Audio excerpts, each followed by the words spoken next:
Hello everyone! So it's time to work and build wings for second RV10.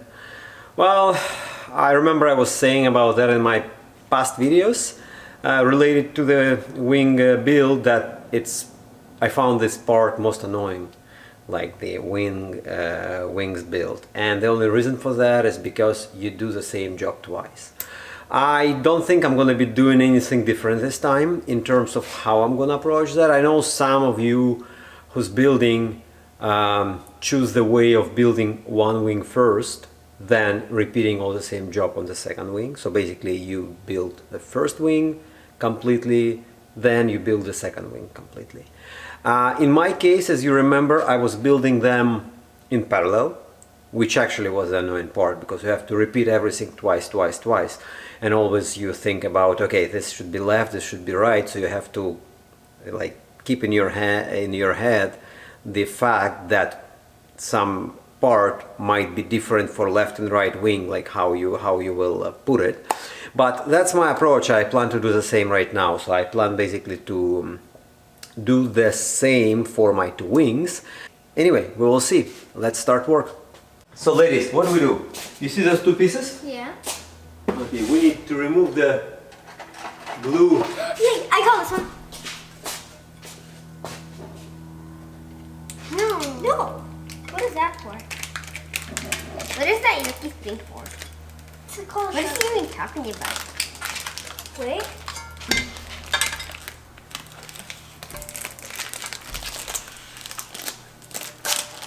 I'll have enough of this work in about 2 weeks. Give it back. In about a year and a half. This is the R. Okay. Dad, I'll have a lot of this work in about a year and a half. Give me this for a second. R. That is such an awful lot.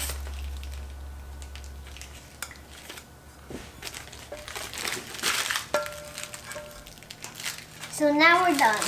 No, we are not done. Yes, we are. We forgot to scrape the other side off. So ladies, what's gonna be different for you in this airplane build? We're gonna be way older. Oh, come on. What else? Are we building RV10 or RV15? RV10. Wah.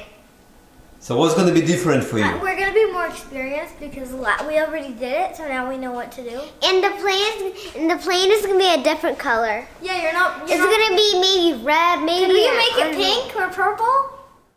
Well, and right away, the first I start to work on my wings, I figured out that Vance forgot to include me one part. So basically, this is the little shim. Basically, that's used to attach the extenders to the spars. Those must be 8 pieces. I only got 7 of those. Well, 2 options. I can obviously contact Vance and say, hey guys, you missed this part and it cost 0.1 cent, and they will ship it to me, of course. But the problem is that it's going to take a week, and without this part I cannot attach my spar. Anyway, as simple as that, I'm just doing my own ship.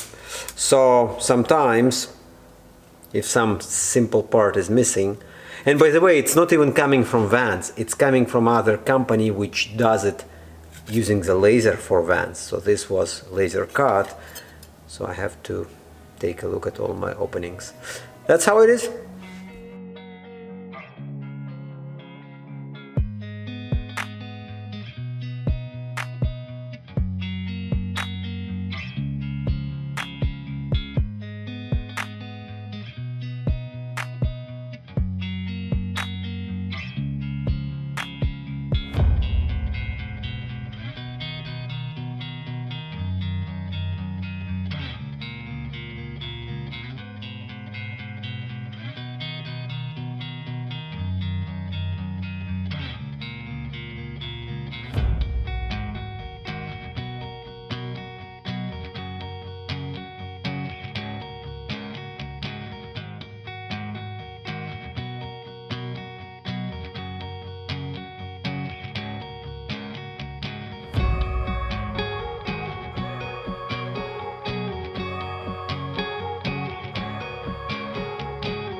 Well, I never planned to repair BMW ECUs for the engine, but looks like I have to do that. In my BMW 5 Series, out of nowhere, cylinder 3 and 4 quit working. BMW is quite old, 2012 I guess, 535 series, with N55 engine. Anyway, like 2 cylinders, cylinder 3 and 4 quit working. So basically my engine was working on 4 cylinders, and I must say it was doing quite good on 4 cylinders. Of course I noticed that engine is shaking, but I was able even to drive to work and back a couple times. So and I start to check what's happened and figured out that, well, something happened, right? And what's happened turned out to be a engine model. Like I thought first, the spark plugs, the coils, everything, I replaced everything, it did help. I start to analyze the situation and realize that my engine ECU control module failed on me. The option was to try to repair the thing, so I disassembled completely my vehicle. I reached to the engine module, which was installed somewhere in there, and yeah, and that's what I'm trying to finish up now. I will try to start my vehicle and see if it's gonna work with a repaired engine model. The moment of truth.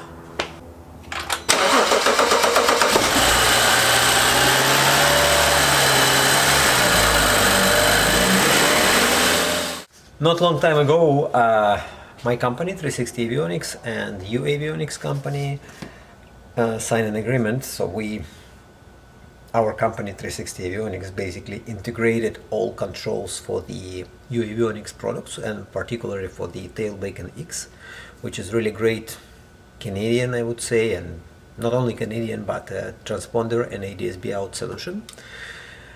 So, and it's time for me to basically install this beautiful piece of engineering into my airplane, because obviously I already completed some big part of the integration into my software, into my avionics, to control those units, but now I need to get it flying in my airplane, like for demo purposes, for testing purposes, for everything. So, and I came to the question where to install this part actually, and I was looking into the standard RV10 tail light position, but I decided not to pursue this idea because, as you can see, they have 2 antennas here, right? In RV10 particularly, the light is at the very bottom of the tail of the rudder. So I have kids here or running back and forth in my hangar, and there is a very big chance that someone will basically, while running with his leg, will just bump on the antenna, push on the antenna, and just gets broken. So I decided to install it in a wingtip. I know it's not maybe not the best location, because obviously the thing is not only the transponder, not only the ADS-B out, but it's also the tail light. So it's supposed to be in the tail. But unfortunately, in my case, I really cannot put it in the tail. So I decided to try to install it in the wingtip. And that actually should work. Well, at least in my head I have a picture how I'm going to do that. So I'll show you shortly how it's going to look like. So the idea is quite simple for now, is to get sort of a wall here out of fiberglass fabricated, right? Let's see, here somewhere, and yeah, probably we need more space, well, somewhere, and get Tailbeacon X installed somehow in some way in it. Yeah, that's the idea for now. Well, I guess something simple like this should work. So we basically made a little divider out of fiberglass, and yeah, and that's a Tailbeacon X inside of the wingtip. Should work, we will test it, but hopefully it's gonna work.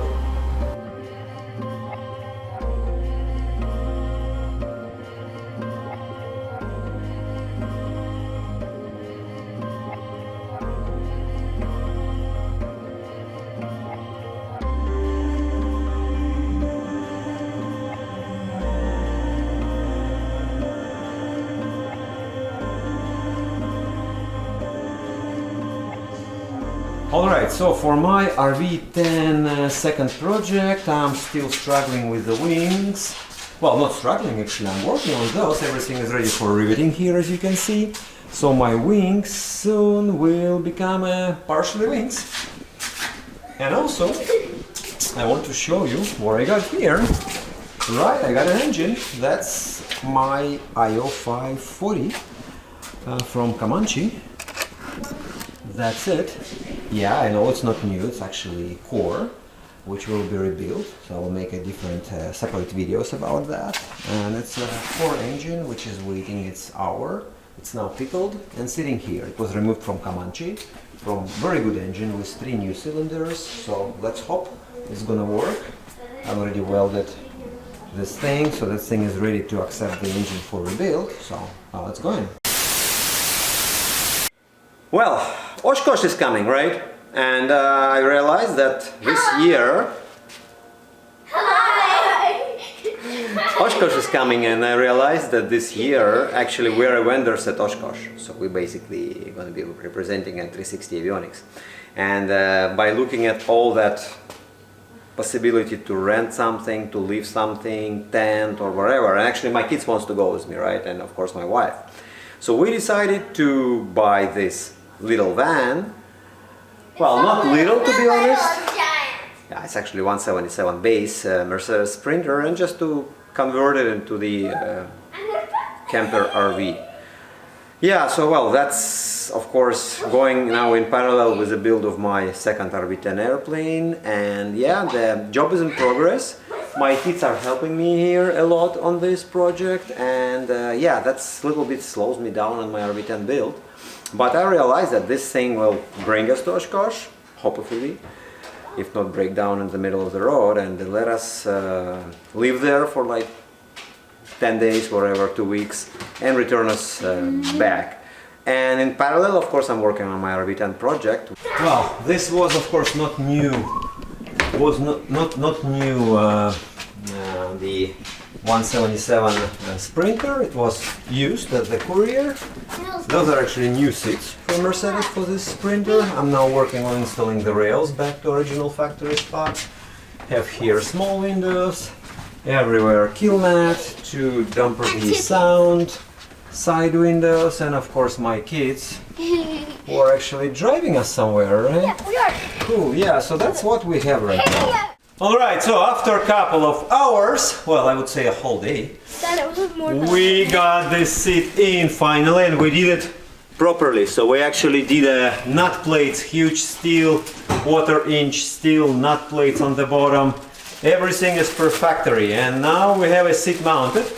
We will remove it now because we want to actually work on the floors, but so far we have a seat installed. Maria, how do you like it? Good, but it's too. So the camper van project is slowly approaching, finally approaching its end. To be honest, I'm already tired and I want some other job to do. I have actually lots of other job to do in avionics and other stuff. So well, yeah, basically it's just a simple overhead cabinets. That's a shower with the toilet, shower, sink.